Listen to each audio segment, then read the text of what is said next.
A win to start this campaign, just your thoughts. Yeah, you know, we're trying to go 4-0. Can't go 4-0 without going 1-0 first. Yeah. First quarter was a little shaky. Guys were a little nervous. Crowd was a little anxious, but we settled in and we got the win. We did the job.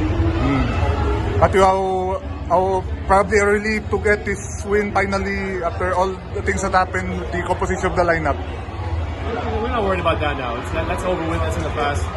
We have our 12th, and we're ready to win a championship. Matthew, besides that motivation considering the lineup changes, you're also part of the Hanoi team. Is that added fuel to you? Say that again?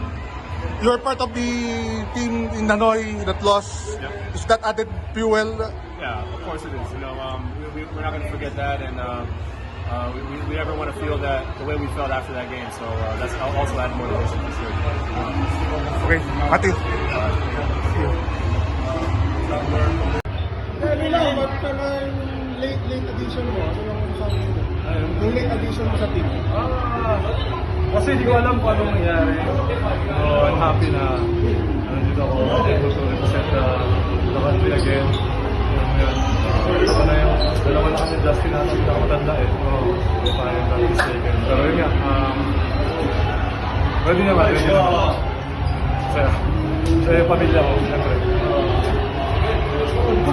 Bigla kang bigla kang napapunta sa Bangkok. Ano lang yung naramdaman mo noon na finalize ng kasama?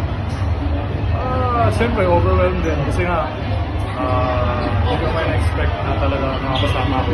Although napapractice ako sa kanila akong tulong, ganyan. Hindi na-expect na yun nga, maaabot yung change na lineup. Pero happy ako dahil nila na siyempre, veteran na rin ako, diba? So, I can help in any way. Wala mo kailangan ng coaches sa akin, ganyan. Yun, I'm happy na kahit na konti, basta yung may tulong ako. Thank you, boy.